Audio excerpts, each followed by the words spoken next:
Hello, everybody. Ketshi1383 with Ketshi Gaming.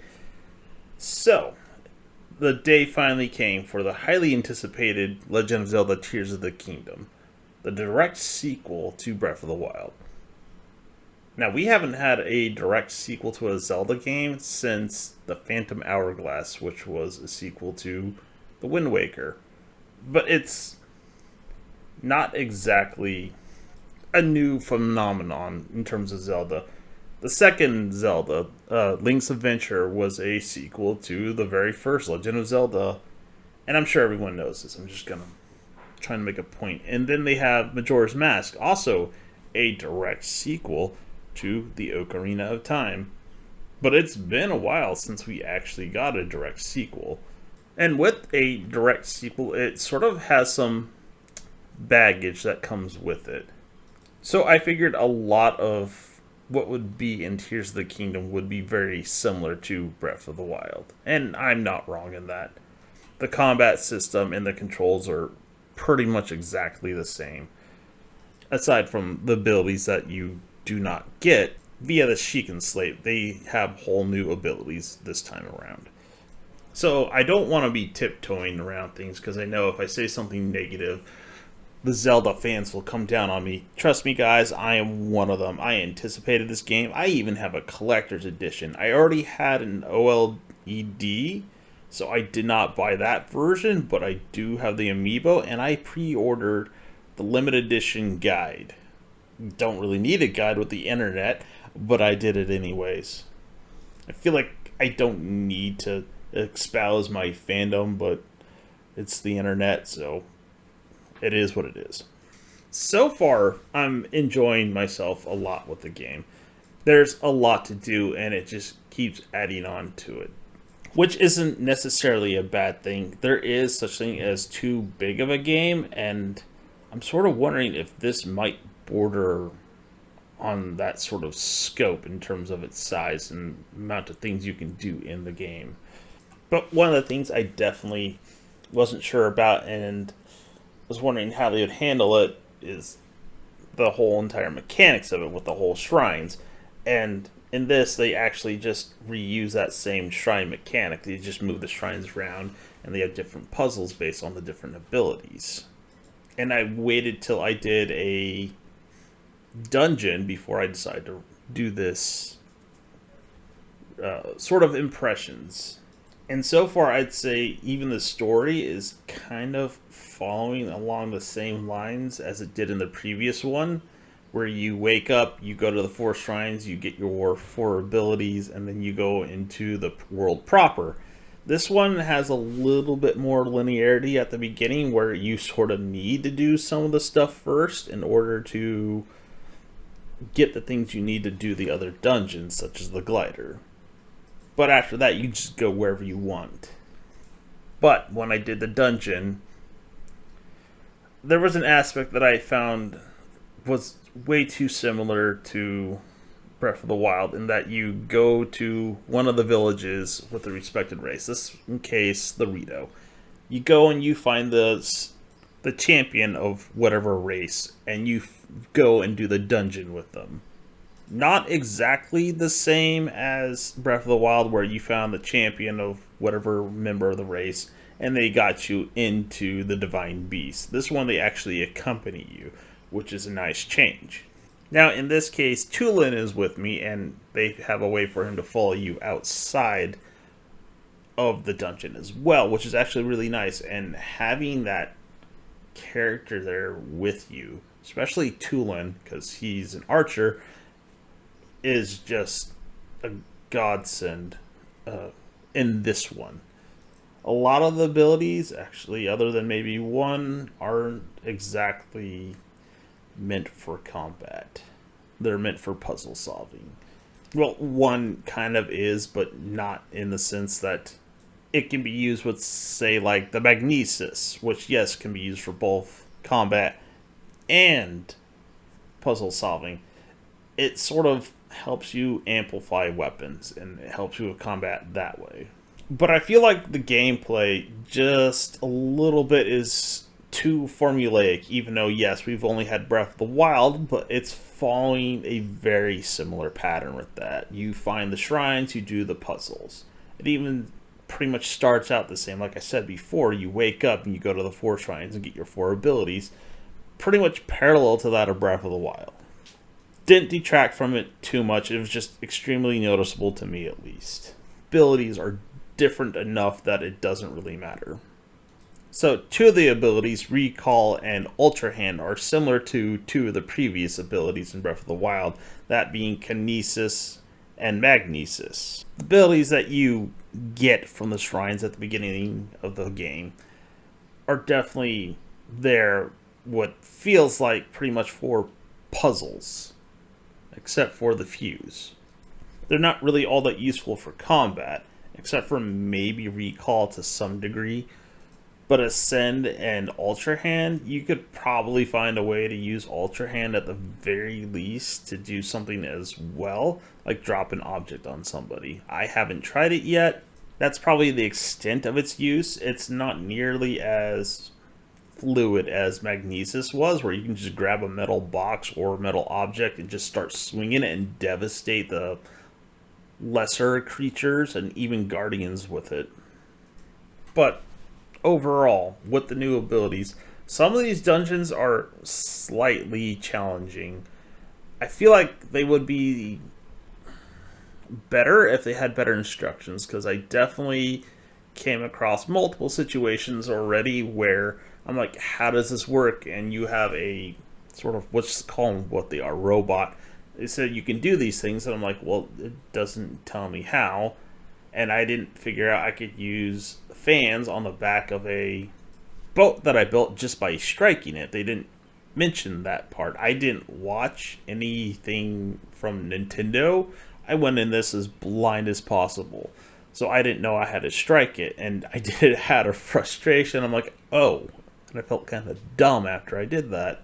And this isn't the only moment in which I feel like the instructions on how to do things aren't very clear. Like switching to items that you can throw in the game. They wanted me to throw a fire seed. In order to do that, you need to throw a weapon and push up on the D-pad, while their instructions were just push up on the D-pad and select whatever you wanted to throw. They failed to mention that you need to be in the position of throwing a weapon first. Now, don't get me wrong, it's actually leads some great mechanics, especially when it comes to the bow, because it's actually very similar. And one of the neat things they brought is being able to combine arrowheads with whatever objects you have.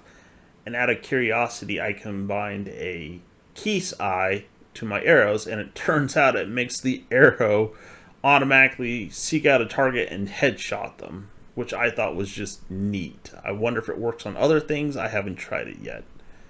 But you can also do other things like combine it with the wings, which increases its damage, but also how far it goes.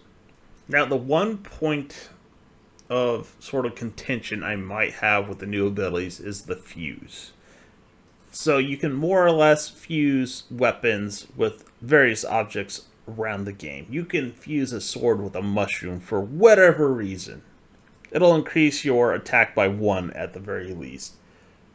And it's kind of a neat idea. I don't think it was executed as well as it should have been or could have been. In some cases, if you fuse certain weapons, like let's say a halberd, and then you fuse it with something else that's long, you're going to get clipping through the terrain with your really long weapon. So as an example, here's a screenshot of me fusing 2 Zora spears together, and then me fusing a boomerang to a sword. It only adds attack to the sword with the boomerang. The spears, on the other hand, yes, do clip through the ground. It does add a lot of reach, though, so there's some advantages to doing that. But I've even seen a fried fish fuse to the end of a stick, which I'm going to touch on in just a little bit, where I saw that. So this leads into the combat of the game.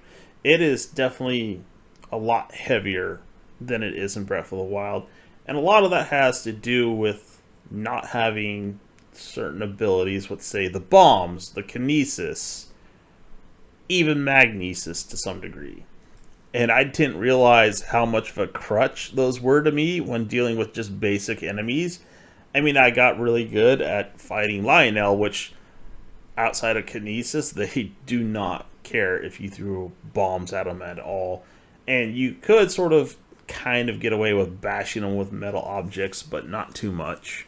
And I'm having a little bit of trouble with the combat sections of this game. I'm not blocking or dodging nearly as much as I should be, and I'm constantly getting hit. And part of it is when there's multiple enemies, not just one, but that's mainly where I run into trouble, is when there's 3 or more enemies. And on top of that, they have some really weird attacks that I wouldn't even consider attacks. Like, they just wave their heads around, and it's an attack. I can't read that it's an attack, so I get hit. But I feel like if they were going to put more emphasis on the combat in this game, they should have increased the field of view so that you can see other enemies, which is the second reason why I'm having issues when I have, let's say, 2 or more enemies. And that's because the field of view isn't wide enough, and I have been killed on a couple occasions, or I should say multiple occasions, by an enemy that I can't see even remotely close and just out of nowhere nails me. And then the camera as well does some weird shifting occasionally. Like you can see here where it's not directly behind me, but when I move backwards, the camera moves around into Link's right. And when I was fighting multiple enemies, I'm like, okay, I dodged him, I moved backwards, camera shifted, and so I want to keep jumping backwards to avoid the multiple swings of the one I was already dodging, instead of dodging backwards or doing the backwards flip. He does a side jump, and I'm not getting away from the attack, and I get hit, and I get killed. I wish it would just sort of be a little bit more firmer in terms of sticking to the back of Link when fighting in combat. Otherwise, it's still as solid as it was in Breath of the Wild. It's probably going to take some getting used to, even on my part, after playing multiple hours. And in some cases, I'm kind of actively avoiding combat if I can help it. But there's a couple scenarios where you can't, and one of them is when they had a ship full of various monsters go into a village and destroy it, and part of it is killing all of them.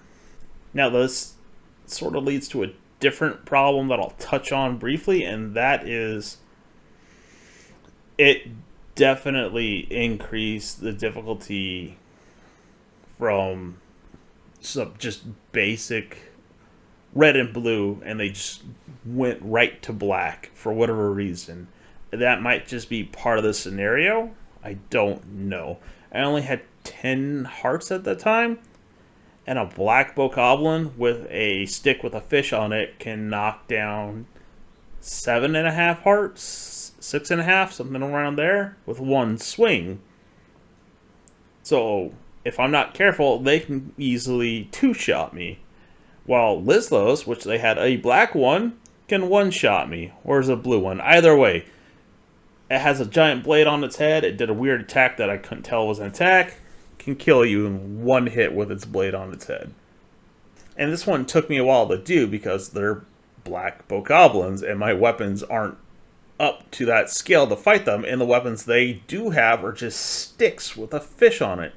I barely even do any damage at that point from said stick if I collected it to be able to kill them. And I feel like there's just a touch of a lack of balance for this game when it comes to the combat in that regards. I feel the same way with Breath of the Wild. It's the exact same thing where their health bar and damage is just so much greater when they upgrade them. And I know there's like an invisible system behind it, and it's just a little bit flawed. I feel like the enemy should have been a little bit easier, like fighting blue and maybe some red bokoblins and Lizlos, not black, including a boss bokoblin who was black as well. I had to sit at a distance, and use kinesis to toss rocks back at him or take pot shots at him at his face with an arrow. The other thing that sort of made my heart sink just a little bit when I was playing is I found a Korok seed without even knowing that they were still in the game. And I was starting to wonder if they have the same number of seeds or even more in this game. It wasn't the worst thing in the world because I did it twice, and that's mainly because I was dumb and started a new game. Instead of just doing it on a new profile, I did it on the same one and it saved over all the progress I made. So that's why I did it twice. Otherwise, I probably never would have. It wasn't the worst experience I had, a bit tedious at times, but I sort of dreaded having to find that many seeds or even more all over again. And I guess the last thing that sort of bothered me just a little bit about it is that, yes, it's a direct sequel, but there clearly is a bit of time that has passed between the two. I'm not sure how much. So one of the things I wanted to know about is how did they handle people that you've had previous interactions with? So when I found Hetsu for the first time, he acted like he doesn't remember Link, which honestly might actually be within character of Hetsu, because he's kind of, I don't know, simple is the nicest way I can put it. But one of the things I did is I went to where you bought your house in Breath of the Wild, and the house is no longer yours. It's occupied. I was like, oh, do I get a house? I have no idea. That might be something I come across later. I haven't at this point, though. And even then, rupees are actually a lot harder to come by. And I'm kind of wondering if they're trying to encourage combat so that you can go sell various parts and other things in order to earn those rupees. Because the clothing items in this are not cheap at all. And you're going to need them for the various parts in the game. Now, let's touch on one last thing that was only a slight disappointment. And that's when I was playing around seeing what amiibos did when I used them. And I had the Wolf Link amiibo, full 20 hearts and everything. I tried using it, and all I got was meat. I didn't get Wolf Link. And I'm sure that has to do with that. I know the other races are probably going to have something similar to my Rito companion who follows me around, or I should say his essence. So having another sort of companion with you who can fight and do things for you might make it slightly overpowered in Link's favor depending on the situation. So overall, for my first impressions, I'm definitely enjoying myself. I'm having a ton of fun. Some people probably don't like the monotonous of it. I don't mind that at all. And I like exploring, I like taking my time, and I like trying to find out how to do some of these things. The puzzles aren't too challenging. Some of them stumped me at first, and then I literally walked away for like 5 minutes getting a glass of water or something. I come back and I'm like, oh yeah, duh, that's how you do it. The only thing that's giving me trouble, like I previously stated, is the combat. And a large part of that is on me, mainly due to probably using kinesis and the bombs and magnesis as a crutch in Breath of the Wild. I mean, when it came to the Lionel, I didn't do that. I actually learned how to fight them without even ever getting hit once or taking very little damage. So it's just something I have to overcome. And that scenario where I destroyed all the various monsters in the village, I did do it with what weapons I had. It just took multiple tries to actually accomplish that. But if you were sitting on the fence on whether or not to buy this game, thinking that it's just going to be, as some people said, $70 DLC, it's not. The map is similar, but they've definitely made some changes to it. And it's not just in the sky, there's also an underground section, which I didn't really want to say too much about, but it definitely expands upon the whole entire area that you can explore, along with some of the enemies that you can fight. And they definitely added more enemies compared to what they had in Breath of the Wild. which is one of the major complaints about it, was the variety of enemies. So overall, this game definitely feels like an improvement over Breath of the Wild. New abilities, new enemies, different map, similar but not exactly the same. And yes, they clearly reuse assets, but I wouldn't expect them to do anything less. It probably made developing the game cheaper and faster. If I were to speculate, what caused the long development time is probably the physics in the game, especially when it comes to the God Hand ability and fusing objects together and getting things to work and interact. And as a former physics major, I can appreciate that. Anyways, I would definitely go out and buy this if you're a fan of the Breath of the Wild. Or if you're sort of teetering on it, I would still go out and buy it. It's a fun game. So, if you made it this far into the video, thank you for watching and have a good one.